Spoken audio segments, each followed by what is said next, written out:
and welcome to Mistwalkers, where we discuss Dungeons & Dragons as a storytelling medium through the lens of the 5th edition module Curse of Strahd. My name's Chris, I'm a Dungeon Master, and I'm joined as always by my co-host Josh, who is one of our players. How are you, Josh? I'm doing good. Glad to be back, and glad that we figured out how to get the audio sound a little bit better. Listening to the last one was a little painful. I felt a lot of guilt around that. Oh, it was fine. We did a little cleaning up in post, but now we've kind of fixed some of the mic issues. Hopefully should sound better, a little crisper, a little cleaner from both ends, hopefully. Before we begin, I would like to disclaimer, as always, that this will, of course, contain spoilers for the 5th edition D&D module, Curse of Strahd, so listener discretion is advised. So, we left off last episode with night descending on the village of Barovia, and the party, sans Regina the Wizard, decided they were going to put Doru, the poor wretch who'd been transformed into a vampire spawn, out of his misery. And you all kind of descended back into the undercroft where Doru was, and there was a little bit of confusion that happened, because what I did was I had Doru roll a stealth check, and I had him ambush you, as I believe your character, Alis, was the first one to come down, and Doru jumped him from behind the corner. So as I mentioned before, we do play online using Roll20. The map is a digital screen that everyone's looking at, and they see where the tokens are laid, and there's fog of war covering up areas that they don't see, but there is, fog of war gets removed when they enter an area and see what's there, and everyone saw the token of Doru being in the last place that they saw him, and then suddenly when Alis descended down the stairs, Doru jumped from behind a corner. Again, I said I rolled stealth for him, and no one's passive perception was high enough to pick it up. And everyone was confused, like, whoa, why is Doru around the corner? I last saw his token on the other side of the room. And I think that's an interesting thing to discuss when we're doing a different, I don't know if medium's the right word, playing digitally versus playing in person, which a lot of people do. And I kind of had to distinguish between, well, what do? Do I put the fog of war back up on the room? That might make people suspicious, because I don't do that with all the rooms they leave. Or do I just not say anything and try to say, okay, they don't know what's happening in that room, Doru is going to move, but I'm not going to visually show that the token is moving. The players don't know that he's moving, so they're not going to see the token move. And that's kind of a bit of a conundrum, because there was confusion. Why is Doru's token here when he jumped from around the corner? And I just wanted to, what was your initial reaction to that? Yeah, so I mean, my initial reaction was like kind of a definitive amount of rage, um, because, and then I think it's interesting because we can say it can be different from a tabletop perspective versus a digital, but I think we have a similarly challenging dynamic either way, unless you are strictly doing theater of the mind on it. Because, obviously I was the DM previously when we were doing Exiles of the Coast. And in that time, I had just a personal rule. If an area had the potential to change, the idea was that I would then put Fog of War back over it. The area would start to gray out. And anything else, I effectively allowed a certain degree of gamification or awareness where people could then see movement if it was happening on the map. The idea is they could see movement happening outside the castle. I just accepted it as a game mechanic. If I didn't want it to be secret, I would just let it be seen. Otherwise, indeed, I just cover the map. And I think that's something a dungeon master could similarly have a different thought process of. Like, it certainly makes sense where you may think to yourself, well, I don't want people to necessarily know that there's going to be movement, but it's just a different series, a different set of expectations at any time.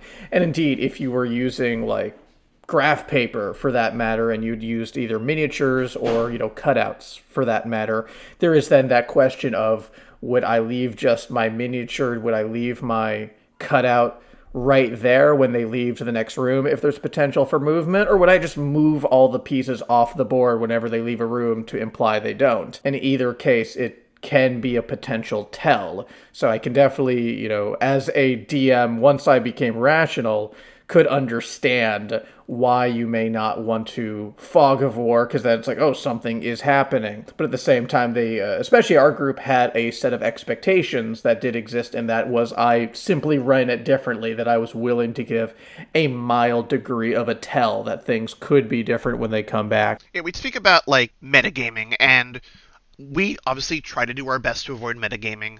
I tried my best to avoid it as a player. I think you guys are doing your best to avoid it. And I think you've done a mostly really good job with it.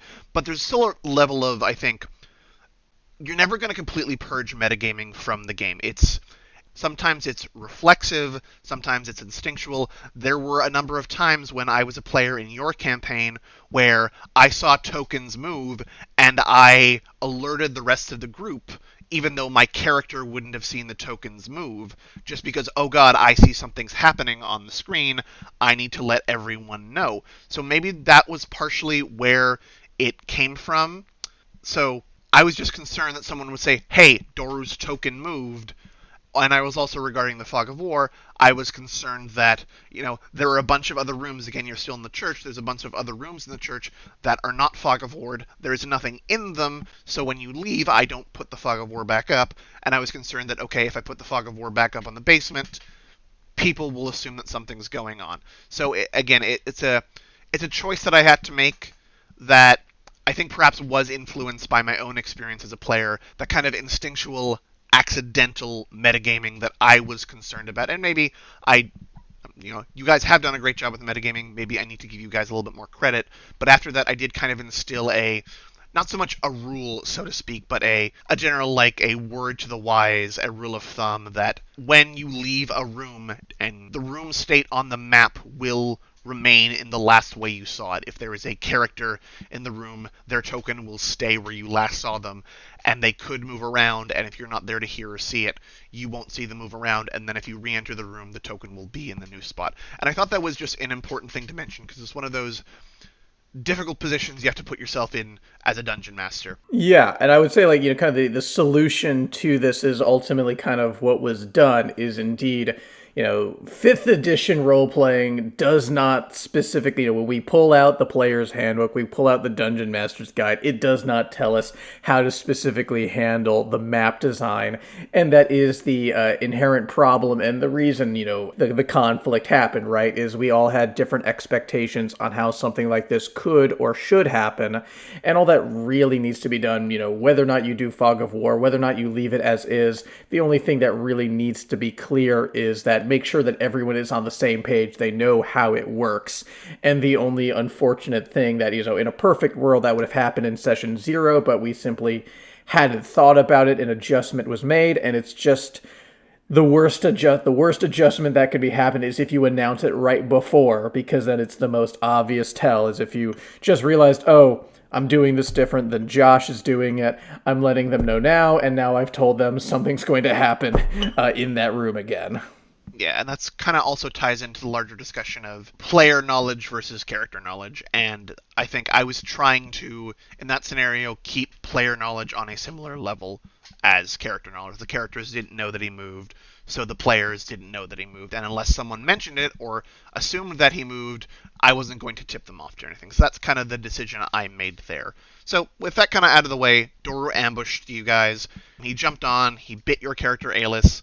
He got a few good licks in, but ultimately it was 5 against 1. I did, as I mentioned last episode, because he was kind of starving and emaciated, he had a weaker stat block than that of a typical vampire spawn. Or I should say, it was actually more 4 versus 1, because Bobby, our cleric, didn't seem very interested in getting involved in the combat. It was kind of everyone was kind of stacked up on the stairs and he couldn't get through. So he decided to turn around, and if you recall from our last episode, the unconscious priest... I will not be able to forget at any point, I imagine. Please, what did he do? Tell them. He decided that, Father Donovich is... Doru said that Father Donovich is feeding him dead bodies. Father Donovich must be murdering people. Father Donovich is evil, so he decided to take his mace, and despite his... -1 strength score, just popped his head open. The poor unconscious priest. And I don't think anyone really was prepared for that or expected that. I don't believe we mentioned this in the last episode. Regardless if we did truly believe you are giving the cleric Bobby far too much credit. In session, his explanation was the priest may come back to get vengeance, which, while you did not tell us this was a level 1 stat block, we did go over the fact that my monk knocked him out in a single turn and rendered him unconscious extremely easily. I think ultimately Bobby was playing chaotic neutral in the classic Jack Sparrow fashion more than anything else. But sure, regardless of whether or not they were good motives or not, it was a delightfully shocking experience that managed to draw a lot of attention from the party, which is kind of hard to do considering how muted the group can be most of the time. Yeah, Bobby, the way his player plays him, is a bit of a wild card, to say it mildly. Perhaps we'll discuss a little bit about what it's like to DM for wild card players and wild card characters in a later episode. But regardless, poor Father Donovich got his melon smashed. And with that, again, I said it was 5 versus 1 or 4 versus 1 really against Doru. He got a few licks in, but ultimately you guys defeated him without too much trouble. And that is when, again, darkness had fallen on the village of Barovia. Everyone had been told that bad things happen at night. And with darkness falling, Bobby, who again, he was upstairs because he had just bobbied Father Donovich, he heard the sounds of an approaching zombie horde. Because apparently at night in the village of Barovia, the undead stalk the streets and attack anyone who is out past dusk. And you all had a bit of a conundrum in your hands because you were on the other side of town. Your safe house, for lack of a better word, the Burgomaster's mansion, was a good fair bit away, so you had to kind of make a decision on what you were going to do. I wanted to ask, what kind of went into your decision making, and how did you decide to eventually barricade yourself in the church? Yeah, so this was a fun one. Also a little bit nerve-wracking because notably this was effectively part of session 5. Darkness effectively fell right after we defeated Doru, and then we ended the session, and you gave us a delightful warning where you said, all right, guys, so can't make you, but you all might want to make your backup characters in this situation, because I'm not sure what's going to happen in the next session. And when the DM doesn't know what's going to happen in the next session, you already know things are going off the rails. So spent a lot of time talking with some of our other players about kind of planning for this. And ultimately, the way I interpreted it was like, the fact is, though, we spent a lot of time thinking and planning on it, and it always came back to me, at least, to the point that I badgered everyone else into submission on this is, look, Father Donovich has been surviving in this church quite fine. He's not dead. He's not strong. May have been murdering people, but it wasn't through sheer force of will or strength. The fact is, it was possible to survive in the church, and I tried to focus on that. If darkness and everything is dangerous outside, focus on being inside. So it just became a logical defensive mindset. Lock the doors, close as many doors, lock as many as you can, and just get ourselves as far away from any logical point of entry so we can just last through the night, kind of Walking Dead style. Yeah, and when I was putting this scenario together, this set piece, if you will, there was a few things that I considered how things would play out. And one of the major things that I thought of is, okay, how fast are they going to react? Because it's not like the horde of zombies was headed right for the church. It's not like everything was congregating there. It's just that the zombies were out and about. The church door was open. Some were coming that way. So if there was some disagreement or infighting or, okay, what do we do now? things were going to get worse fast, but if you acted quickly and made a decisive decision quickly, things weren't going to go as bad. And that's what happened. Bobby immediately ran again. The church door was still open, but he immediately ran and shut the door and shackled it, and he got the attention of one of the zombies who came over and banged on the door, but was unable to open it by himself. One thing that I also want to mention is when he peeked out the door, he saw the horde of zombies, and Bobby, despite being human, is a Twilight cleric. So he has 300 feet of dark vision, which is ridiculous. He also saw something else, something that I spent some time preparing that the group didn't really interact with at all. So in the village of Barovia, every night the spirits of past adventurers who had died fighting Strahd or his underlings rise out from the graveyard in the village of Barovia and march all the way up to Castle Ravenloft and thrust themselves off the high tower into the crypts Now, below. I would just interject briefly here as the idea, just to qualify the term, we clarify no one interacted with this March of Spirits or commented on it, does not mean that it was not processed.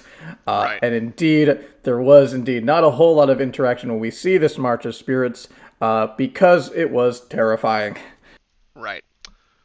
And I guess that makes sense. I will kind of get more into that in a minute. But there was a little bit of foreshadowing I did regarding the March of Spirits. Right.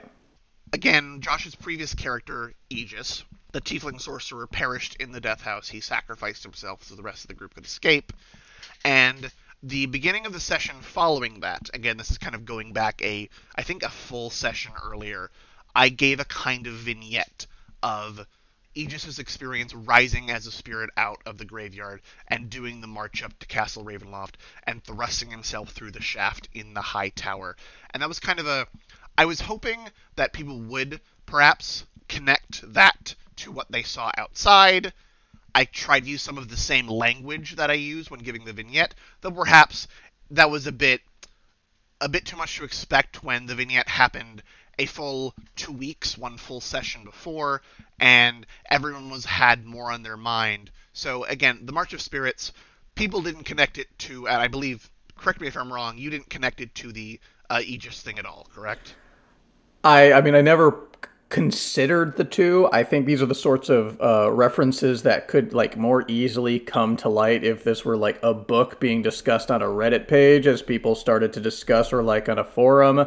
Indeed, it's 2 weeks apart, and you're just thinking, how do I survive being in this basement or a horde of zombies? Yeah. Just wasn't going to happen with that level of reaction. Indeed, God forbid, we may not even have been able to conclude to barricade ourselves in a timely fashion if we hadn't spent just 2 weeks specifically thinking about that particular topic. Right. And the March of Spirits was intended to serve as well a secondary function if the group decided to make a run for it instead of hiding themselves in the church, which is what you ended up doing. They could use the spirits as cover because the zombies were distracted by the spirits. They were also kind of trying and failing to attack them because they're just incorporeal aspects. But ultimately, that's not what happened. You all barricaded yourself inside the church, and you tried to take a very, very tense long rest because at this point, you all hadn't rested since you were still inside the death house. Aelys technically had not even had a long rest since he was introduced, so that was a weird one, how much indeed happened in this time. That's absolutely true. I didn't even consider that. So, yes, it was Aelys's first long rest. Everyone else hadn't long rested since the death house. It was all the same day that this had all happened. Aegis's death, coming to the village of Barovia, meeting Ismark and Irina, finding yourselves in the predicament that you currently were in. And again, you barricade yourself in fast, so you were able to get some of the long rest out of the way. In fact, I think a couple of our elves who... Aelys is an elf. Did Aelys get his long rest in? Or... I know the bard did.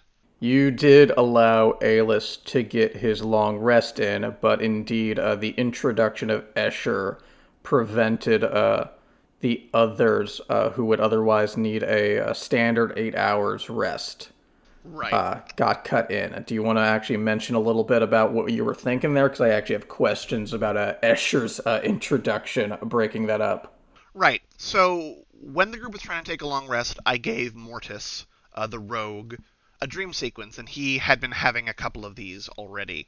He had made contact with some mysterious being that was trying to guide him, and told him to interact with the amber sarcophagus that I'd placed inside the death house, and he's been kind of going along with it. So the spirit came to him in his dream again and gave him a message and warned him that he is being watched and he's being tracked, and that has something to do with the amulet of proof against detection and location that was around his neck that he got from the goodie basket that Strahd left for you. And I kind of concluded that with him waking up suddenly, and that's when you heard a bang at the front door, and the couple of people that were standing watch upstairs heard the main door open, and someone who ended up being Escher walking in. I didn't want to say, okay, you barricaded the door quickly, so you're going to get through this night fine. I wanted to introduce a little bit of tension and stakes to this kind of this set piece that I had put together. So somehow you are being watched, perhaps through this amulet. You have been found, and Escher is here to let some zombies in. And so to that, I want to kind of ask with the introduction of Escher, how much of that was I already have this in the back, like no matter what, I want this Escher fight to take place, versus that okay, the Escher fight happens specifically if they barricade themselves. Like, was there always the idea that Escher would be able to unlock the door, or just kind of something that it was improved in as needed to make sure there was a fight sequence? I wanted there to be some kind of action. If you had decided to make a break for it, there would have obviously been action as we've been trying to avoid the zombies, and there also would have been some wolves there as well.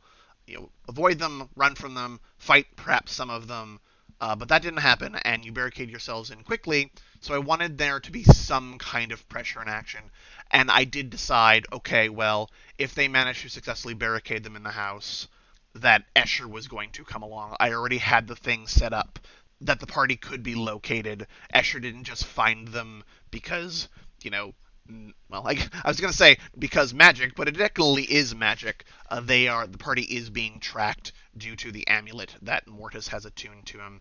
It is a cursed item. It normally functions as an amulet of proof against detection and location, but Strahd and, by extension, his minions can track Mortis with it. So Escher knew where they were. He showed up. He used a knock spell to open the door because he does have some access to magic in the new stat block. And that was the big bang sound because the knock spell, when you use it, it makes a large banging sound. Knock is not a stealthy spell. It's kind of deliberately baked into the spell to make sure this is not a substitute for quietly picking a lock.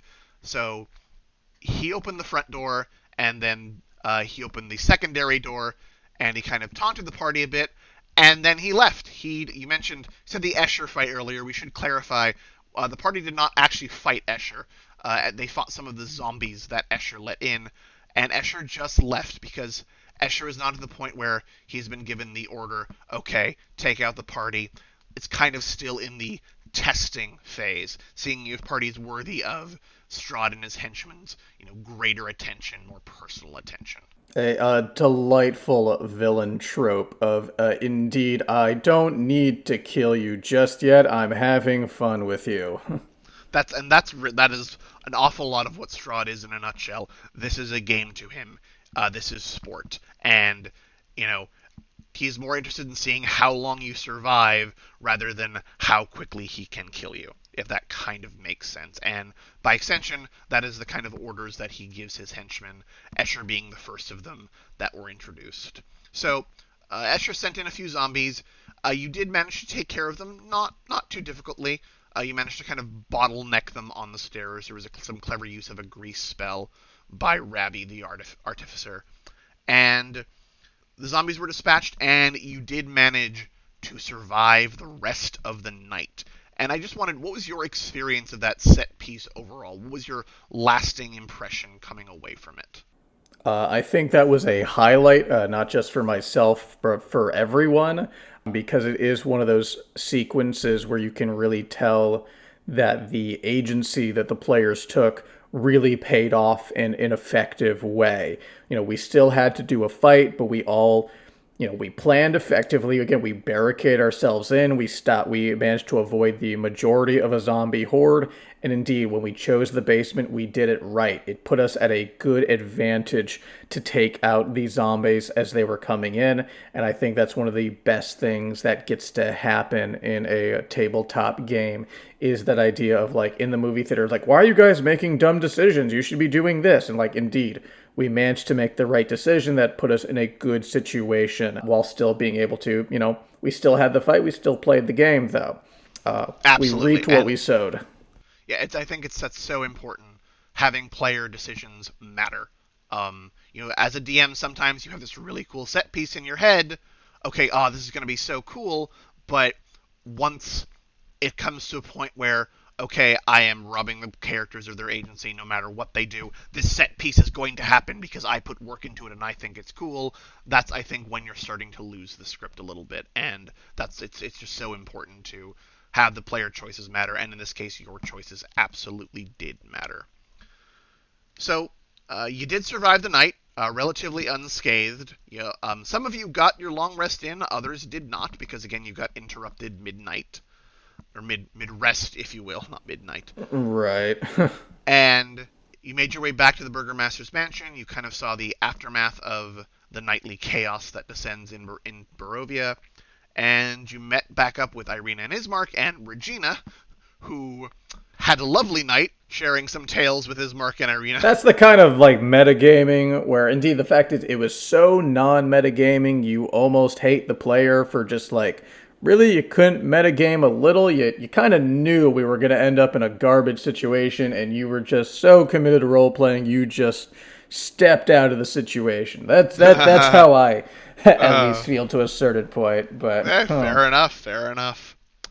But with all that being said, the night passed, and you began your journey to the town of Vallaki. And one thing that I want to mention is that in the book, Barovia, the land of Barovia, it's pretty small geographically in the book. It doesn't take very long to get from one side of the map to the other. And one thing that I did is I expanded it. I made everything 4 times as large as it is in the book because I want it to take time to get from one place to another. I want the road to be perilous. It's not a quick jaunt over to Vallaki. It's a 2.5-day journey. And one thing I will say, and this is kind of goes into discussion of making alterations based on your experience. I made it 4 times larger than what the map says. I don't know if going forward I am going to stick to that.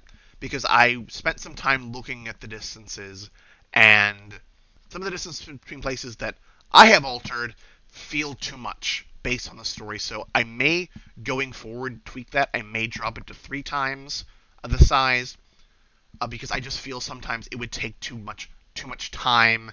And if an NPC is going from one place to another, would they really travel 2.5 days on their own on the road by themselves with how dangerous it is?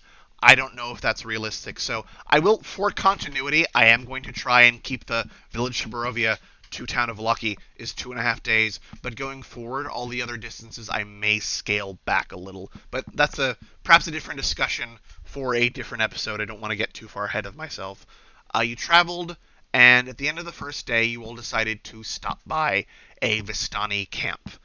Because you decided that instead of just camping by the road at night, it would be better to camp in certainly not civilization. The Vistani camp isn't a town, it's not a village, but there are people around, there are guards, although allegedly many of the Vistani work for Strahd. That is what Ismark has told you. The Vistani are, to put it bluntly, they are heavily rooted in a rather unfortunate racial stereotype of the real world Romani people, and I think a lot of that has to do with, like, that's not even thinly veiled. It's something the Wizards of the Coast noted. They are indeed based on the Romani people. Yeah, I was going to mention that because the Wizards of the Coast has especially in the reprinting of Curse of Strahd. They have tried to address some of the issues in some of the racial coding of the Vistani, but Strahd von Zarovich, the character of Strahd von Zarovich, who is the kind of the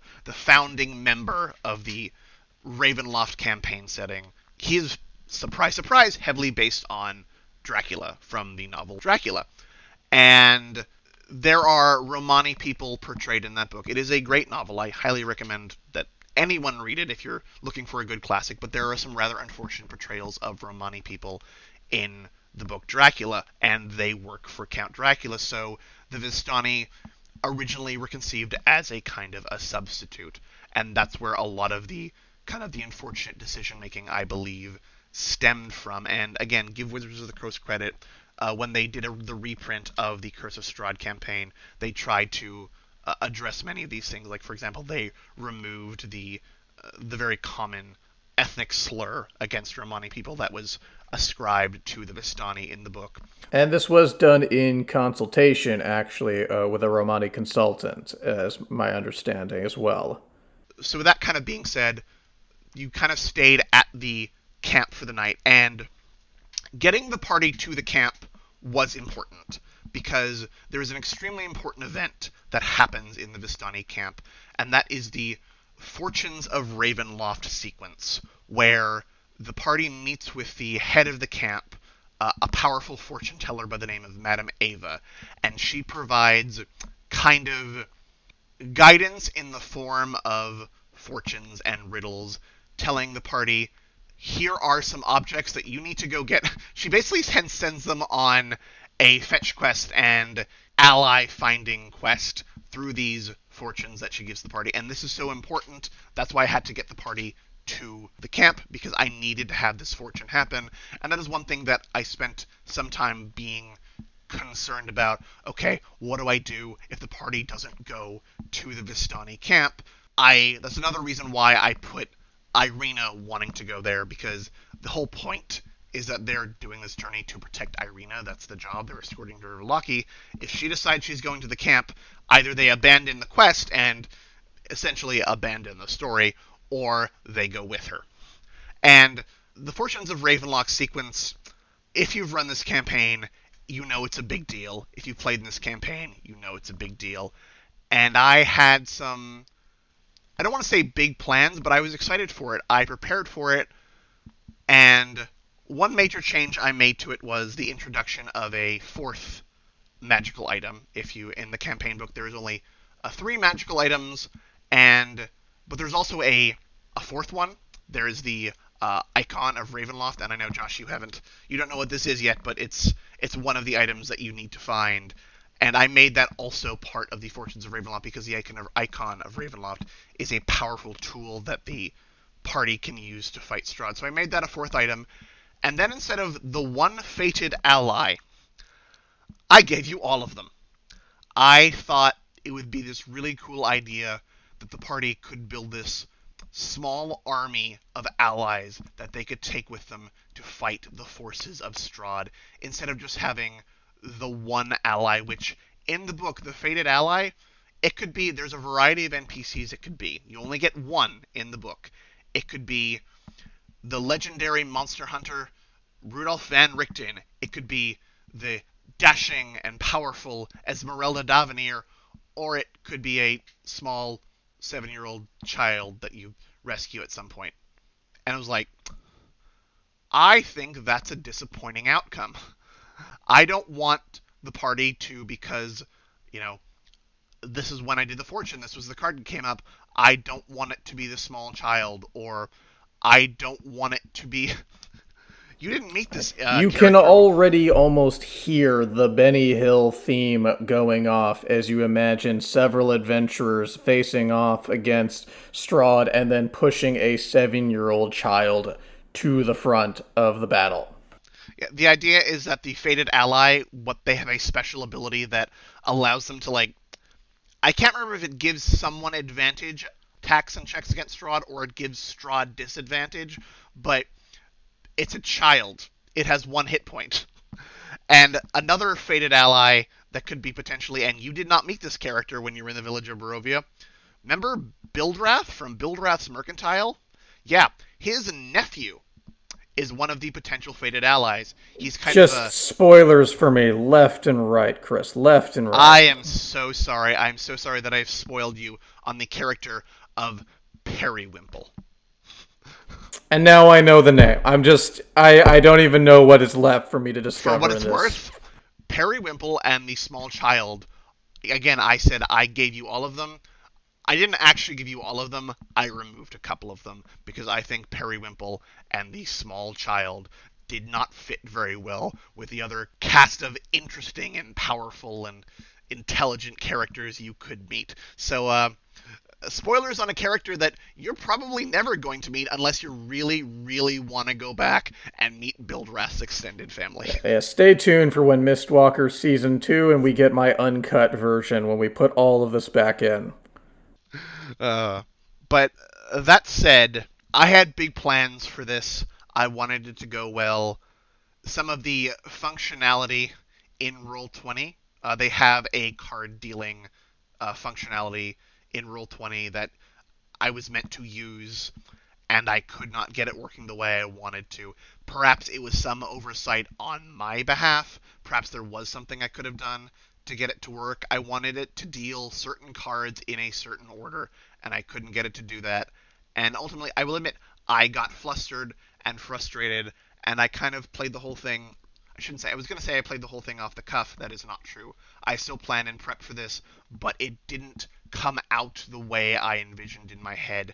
And I don't believe it was received in the way that I wanted it to be received. How did you feel about the entire fortune telling sequence?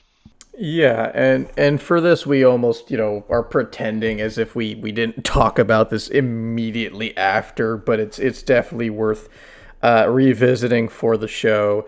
Ultimately, everyone came out of that sequence clearly disappointed with different sets of expectations there. The Vistani camp was a really interesting sequence. We got to really hit upon a lot of heavy topics as we start getting into some of the societal issues of Barovia. Meanwhile, at that time, though, everyone is coming off a very strong high from the adventure of when we had fought off Escher's zombies. Everyone feels really good about that.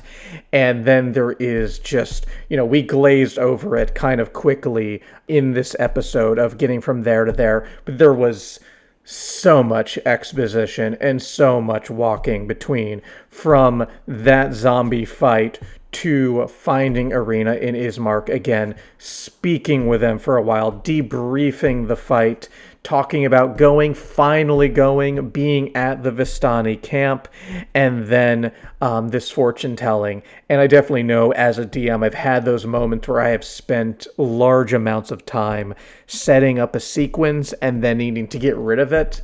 And the idea is you still have a clear amount of hours spent. You spent 6 hours on an encounter, you spend 3 hours on an encounter, but only an hour and a half or only 45 minutes of it actually go into play. You still feel that amount of effort, but ultimately the players only see that 45 minutes. You had a clear vision that we did not get to see, and there was so much exposition that I think that pulled away a lot of the impact.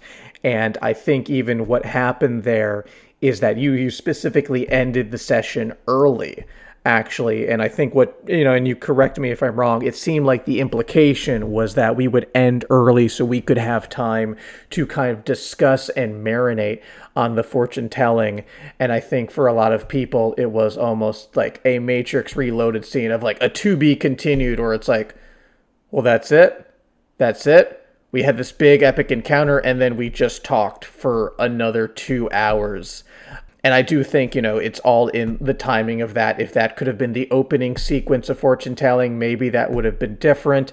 But indeed, we did not have a strong reaction to it. We were a bit fatigued, and you spent a bunch of time on it that I think, that would have obviously been a deeply disappointing experience for that to come off so flat. Yes, that is pretty much exactly what I intended. I did it, okay, the session is going to end after the fortune telling is finished, and then, okay, I'm assuming, like, I know some people stay after the session and just chat in general, but I'm assuming there's going to be some time where people kind of, okay, what does this all mean? Let's talk about it for a few minutes. Okay, it's late. I got to go to bed now, but this was good. This was exciting. We have purpose now. We have some riddles we have to solve, and that didn't happen.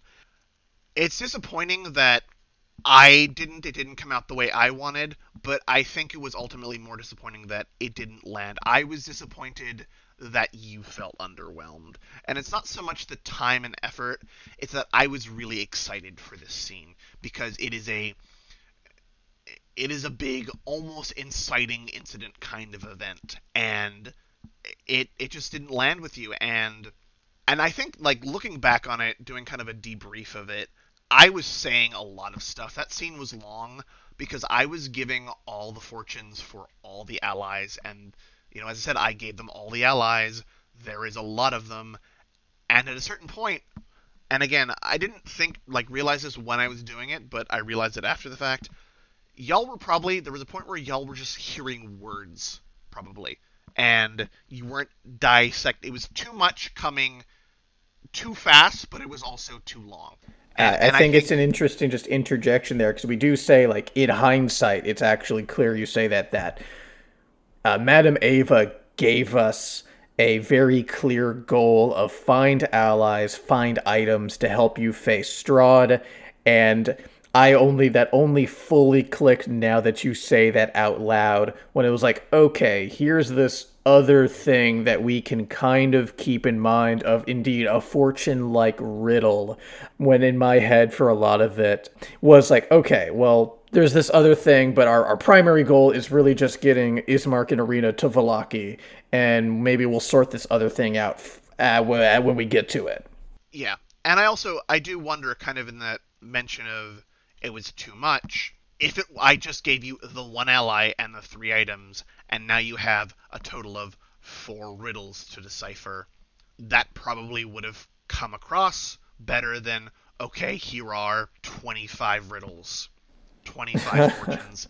It's words, and we have a Discord channel for our group, and I posted the fortunes in there. And, like, I did still plan on doing this. This wasn't a reactionary thing, but I posted all of them all in there because there is no way that that most of them would have stuck in people's minds. Like, and I don't 100% know what I would have done differently because I really did want to do the all the allies thing, sans a few. But I, if I could go back in time, I probably would have changed things. I don't know exactly what I would have changed at this point in time, but I definitely would have done things differently. And I mean, I even appreciate I noted that after the fact, you were able to add in the imagery associated with the cards, Yes, which you absolutely. had Yeah. originally, which was what we wanted to kind of see from the start. Right. I was describing the cards, but again, yeah, I added images in the Discord channel so people actually have a visual reference. And if I got the functionality in Roll 20 to work the way I wanted it to work, you would have seen cards being dealt. But alas, either through my own, either the failure of the functionality of the program, or it's quite possible just my own technical ignorance. That is quite possible. I am not an extremely techy person. It did not work out that way. But ultimately, that's kind of what happened. It was disappointing, but it did land. But you got to keep going. You can't stew on it and ruminate on it. So yeah, and you spent the night at the Vistani camp with the fortunes fresh in your mind, I guess, and Fresh air quotes. fresh air quotes, yes. And you kept watches because there was some distrust of the Vistani. And Alis, on your watch, you did see Vistani making a rather threatening gesture towards Ravi. Yeah, and so that was kind of that transition into the start of session 6, was really spending time at the Vistani camp, seeing this Vistani going after our artificer. That was a fun one because it did come from rolling perception checks during that. There's a little bit of metagame knowledge running through my head at the time, because there is that sense of like, okay, is Chris actually going to, if I failed a perception check, what? Chris actually slits a player's throat and no one does anything with that? Oh, all right, make a new character. Yeah, Alice, what did you roll for perception? Oh, you rolled an 8? Okay. Morning comes and Ravi's dead. It's like, oh, okay, Not so quite. clearly, that's not the actual idea, but it's something that was threatening enough that definitely felt impactful and fun there to have Alice tries to kind of stop whatever was taking place and manages to kind of, he wasn't able to quite determine what the intention was of this Vistani, but knew that it was up to no good and managed to get them to kind of back off. That nothing else suspicious at least appeared to happen for the evening. Perhaps, you want to mention what the actual intention was there and how you kind of built that encounter? Right. So ultimately, some Vistani do work for Strahd. Strahd had eyes and ears everywhere. And while going forward, I want to kind of portray the Vistani as they're just people, and some of them work for Strahd. Some of all the other groups also work for Strahd because this is his realm. He has eyes and ears everywhere. This in particular Vistani did work for Strahd, and what he was trying to do was he was not trying to stab Ravi, he was trying to cut a piece of like cloth or clothing off of Ravi so that he could bring it back to Strahd so Strahd could have an easier time scrying on the group. Mortis has this amulet that's tracking them, but the group is aware of this, and Strahd is aware that they're aware, so he wants to put contingency plans. Okay, I want to make sure it's easier to scry on them, so I'm going to have one of my minions take something of theirs, like a piece of cloth. If you look at the scry spell, if you have an object that belongs to the person, the DC to resist the scry is higher. And that's ultimately what the Vistani was trying to do. So no, the Vistani was not going to stab Ravi and start combat in the middle of the camp. He was trying to do something a little bit more sneaky. And I also want to kind of touch on this is slightly tangential, but one thing that I have been a stickler for in this campaign so far is when you're setting watches, I am making people make perception checks. And I think that's really important, even when I already know that nothing is going to happen. Because one big thing I had an issue with when trying to conceive how I wanted to run this campaign is it's a horror campaign. How do I make people scared? You can use music, you can try to set the atmosphere, but ultimately, this is my personal opinion, some people may disagree, I don't think D&D is the best setting for a traditional horror atmosphere. I think it's hard to do a lot of traditional horror things without it coming across as ooh spooky, and that's cheesy and that's lame. And I'm sure there are probably DMs who can do that stuff well. That's not personally in my tool belt. So how do I make people feel scared? Well, instead of actually making you feel scared in the horror movie sense, I'm trying to keep the tension up and making you roll perception checks. This is a dangerous land. You're keeping watch because you don't know what might come after you. I'm putting pressure. I'm reminding everyone you have to keep watch because there might be something out there and you don't know, and that's why you got to roll perception checks.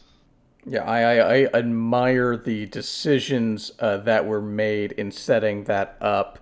And it's almost interesting because, indeed, you stay sometimes random encounter. A random encounter does not even necessarily happen. An encounter may not even be planned. There may not be anything in there. And that was something, and maybe it was simply the circumstances when I chose to combine two different campaign modules. I had zero interest when I was DMing in actually messing around with perception checks. When something happened, I either, assumed that if you managed to get to a safe enough place, the vast majority of the time, I was willing to let a long rest happen or would prevent or force an encounter before someone could even make the attempt. Because I just did not want to deal with the personal dynamics of that or actually potentially having encounters for these situations. Yeah, and that also ties into why I may reconsider how much I have geographically expanded Barovia, because okay, if I have you rolling perception checks every night but it's a long trip and nothing, or like it's a multiple day trip but nothing happens. That's suddenly 10, 15 minutes of game time that has been wasted. I want to keep the tension without slowing down the game. So that's something that I'm going to have to think about going forward. But yes, that is ultimately why I have been making people roll perception checks, because I want them to know there is a chance something could happen. They don't know, so they're on edge. There is tension. That is my substitute for a horror atmosphere that I'm not sure that I am equipped to properly portray. Now, that being said, while we did not have a combat encounter at the Vistani camp, we did end up doing a kind of touching on another type of horror, of kind of like monster horror, and a subsequent encounter. Do you want to cover that yet?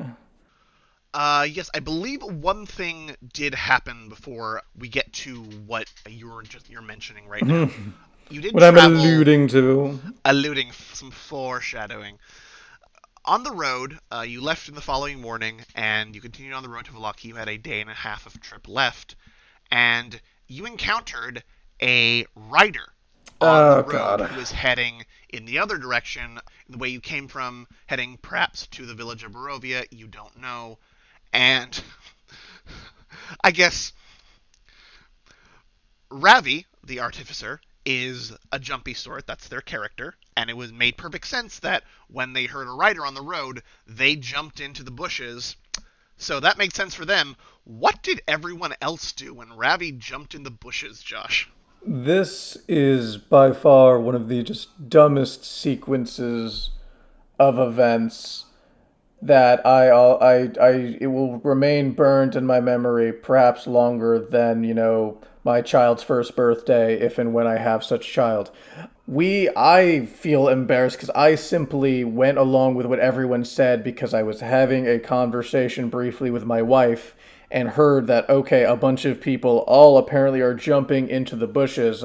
So I assume to also jump in the bushes as we all just Every jump into a series of freaking hedges as a everyone, single rider. yeah. Ravi was jumpy, which makes sense. Ravi's jumpy. Everyone else decided that they were going to be jumpy too. We all got into these bushes for this single person on the road, and immediately upon me realizing, like, hang on a second, what is this? And indeed, we just had a series of fortunes told us about finding allies. I decided to have Alice step back out to try to speak to the rider. We outnumber this individual, to say the least. This cannot be that threatening, I realize, but I am saddled like never before as I play a character whose dump stat is charisma. Perhaps you would like to speak a bit to how this character felt and reacted to this sequence before I go any further on my end. So first of all, when everyone jumped in the bushes, I had everyone make a group stealth check. Mm. The rider made a perception check because he's on the road. He's keeping an active eye out. He rolled a 3. He didn't see anyone.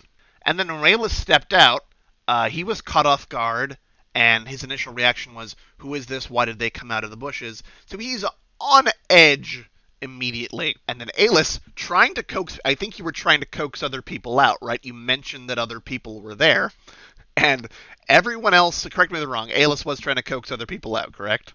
Yes, the idea was to both reference the people in the bushes to try to be both transparent with the writer that, no, I'm letting you know everything that's happening. I don't want anything to surprise you, while also indeed by outing ourselves rendering moot the purpose of being in the Yeah. bushes so everyone would come out. So now everyone else was still staying in stealth. So Alis pointing them out doesn't mean the rider automatically sees them. I had him roll perception again with advantage because Alis was pointing them out. He rolled a 6. He thought Alis, and it's one of those things where, like, yes, this is a character that I'm introducing, and this is a sequence, but I'm not just going to make the character suddenly trust Alis because it's convenient for the story. He doesn't see anyone. There is this strange elf in the middle of the road trying to point out allies that he can't see. He's already wary because he's traveling the roads of Barovia by himself. And it was just a massive, massive disaster. And yeah, you have charisma as a dump stat. You try to make persuasion checks. I think I gave you like 2 and then a third one with disadvantage, and you bombed all of them. Just yeah, I know. I was actually given advantage for the first one, The which first one, was right? Yes. simply worthless. Saddled down by the -1. Just again taking these horror scenarios, this tension, and just putting it into this weird Monty Python-esque sequence. That's As a very someone's good like, way. hey, Very good way to put it. Monty Python-esque. it's like, I don't know what kind of garbage highwayman you are, sir. And they're like, no, you don't understand. I am literally both at those moments when you start to meld with your character as I find myself and Alis both shouting at the bushes of, please get out. At this point, I am digging myself in such a hole. We are more likely to fight by you leaving me out here than by coming out of the frickin' bushes. And eventually, a couple people did come out, but by that point, I think you'd already failed 2 persuasion checks. The guy was sufficiently spooked. It it was too late. Luckily, there was no combat. He didn't attack you, but he booked it at that point, failing one last perception check to see Ravi in the bushes. And to that, I would also note, indeed, technically, Alis had missed his match, but it is almost frustrating to that point that I have given my friends sufficient idea that I will lead enough social encounters, even though I'm not playing a charismatic sorcerer anymore. No one even bothered trying to step in to lead the conversation. We have a bard. We have people who have better charisma, and just let the scene play out. Yeah. Anyway, yes, that was an NPC that had something potentially interesting information that none of you managed to get because you spooked him so hard. For people that are familiar with the Curse of Strahd campaign, that this is a character of Casimir Velikov. He was riding, actually he was riding to the Vistani encampment. I won't tell you why, Josh, because I don't want to spoil everything for you in this podcast. But yes, he would have been able to tell you something that perhaps might have piqued some of your interests, but it did not happen because everyone jumped in the bushes. Let this be a lesson to everyone. The bystander effect affects us in the real world as well as games. Don't just watch. Take action, please. Oh, absolutely. So, with that interesting encounter out of the way, you finish the day. I should also mention briefly, you noticed that you were being stalked by what appeared to be a raven. This, I believe, was before the rider encounter. Alis noticed a raven was following the group and ultimately tried to attack it, and the raven flew away. But After I successfully hit it, it was a after you hit. successfully hit it for 0 damage. I wonder why. How could you possibly hit a raven for 0 damage? Very strange. So yes, the parties. I successfully made the party. I think by this point paranoid, as we saw in the rider encounter. Perhaps I may have overdone it a little bit, causing tension and stress. I perhaps need to be a little bit more careful because I do want people to interact with the world. I don't want them to be spooked of their own shadow. Well, there can't be pushes for us to jump in every location. Yeah, but with that being said, you managed to finish the day. You still had half a day of travel left, and you bedded down for the night, this time in the wilderness. And yes, what you mentioned before, you guys got attacked by some rather nasty creatures. I believe it was the bard, Liara, who kept watch and saw that some wolves were encroaching upon your night's rest, there were a couple of regular wolves, there were some dire wolves, and then there was a homebrewed creature of my own creation that I called a rot wolf. Now, the rot wolf was, I'm not going to claim this was a brilliant brand new monster that I had an ingenious idea about. It was ultimately a reskinning of a winter wolf. I gave him poison damage instead of frost damage. The idea that he had all these nasty red pustules growing all over him, and like he bleeds a kind of a red-brown ichor, and instead of a frost breath, which the winter wolf has, he has a rot breath, which does poison damage. I did just come off completing Elden Ring, which is a great game by FromSoft, and I was a little bit inspired by the concept of Scarlet Rot from that game.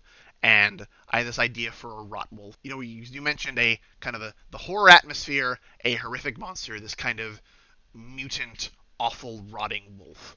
Yeah, that was the encounter itself. I wouldn't say was particularly unique in like the idea that we effectively used a random encounter map, but it was it was a good challenge as we had everyone trying to deal with a lack of cover. This was a first time where we were able to really use our subclasses in a meaningful way, and just having to kind of just use our abilities to its fullest in a rather wide ranged map.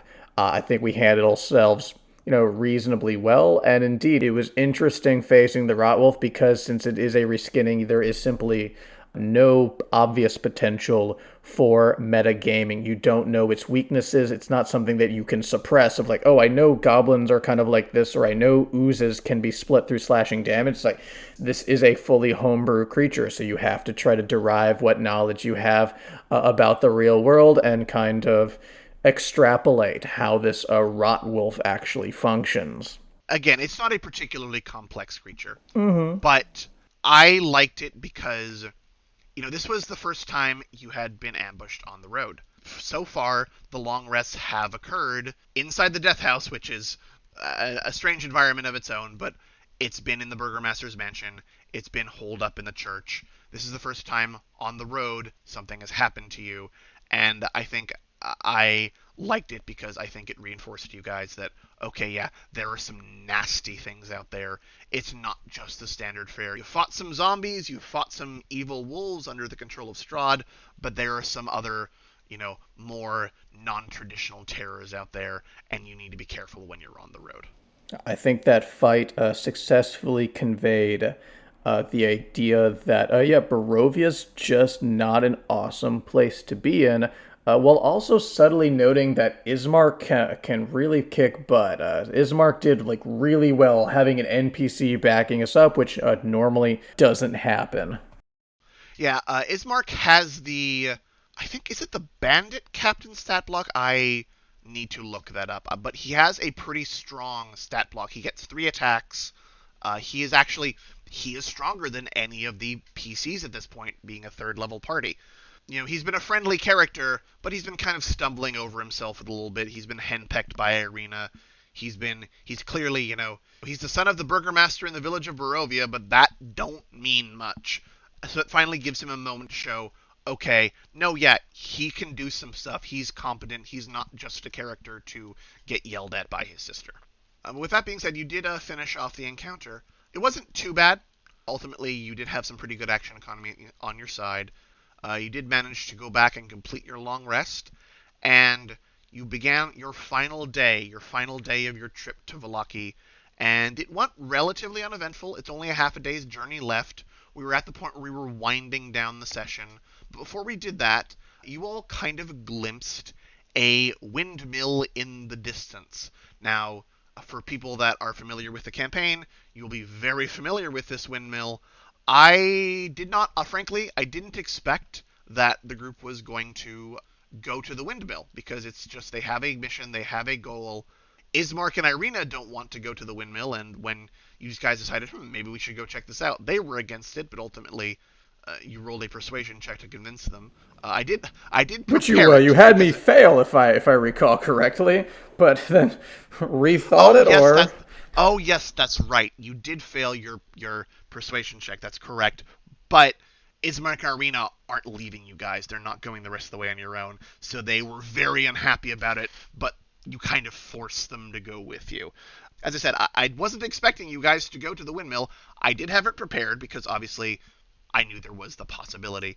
And you met I was going to say a nice old woman, but she wasn't a nice old woman. She was a kind of a grumpy middle-aged woman that was selling some what she called dream pies. These kind of meat pies and vegetable pies, which are delicious. And you all bought some. Yeah, this one I think is the sort of perfect contrast to the frustrations we had at the end of not season, session five, and moving into session six was having that proper distribution of exposition followed by action, some dialogue, and then just constantly throwing in a little bit of something different of finding this windmill that sparks our curiosity. We're not quite sure if we're about to dive into another adventure or another risky encounter, which seemed to be everyone was like, we're getting close to the end, I don't want to get into another fight. And indeed, it just turned out to be this weird, sort of wacky, again, shifting into a little bit more of an almost Monty Python scene of like, what could be in this windmill? And, what do you want? You want to buy some pies? If not, get the heck out of here. Like, all right. Why not? Pies. Sure, I'll buy some. And they did give you a nice buff. Because they have some kind of magical property to them. The meat ones gave you a +1 to your saving throws for the rest of the day, and the vegetable gave you a +1 to your armor class for the rest of the day. So you got a little something out of it, a kind of a kooky social interaction. And with that, you were meat pied up, and you were on your way, finishing your journey to Valaki, and your destination is on the horizon.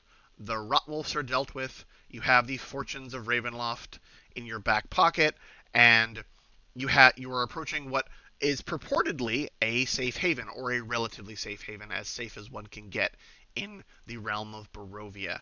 And that is where we left that session off, and I believe that is probably where we should leave this episode off. We can get into next time the shenanigans that went down once you got into the into the town of Valaki. I've been saying village of Barovia so much that it's becoming a reflex at this point. And I'm sure by the time we get to episode 5, or the case may be, you will then be repeatedly saying Valaki, but I guess we'll just find out as the episodes unfold. Absolutely. Thank you so much for listening. We hope it was interesting. We hope it was informative. We hope you took something away from this. We certainly had a lot of fun making this. Take care and goodbye. Till next time. Step softly.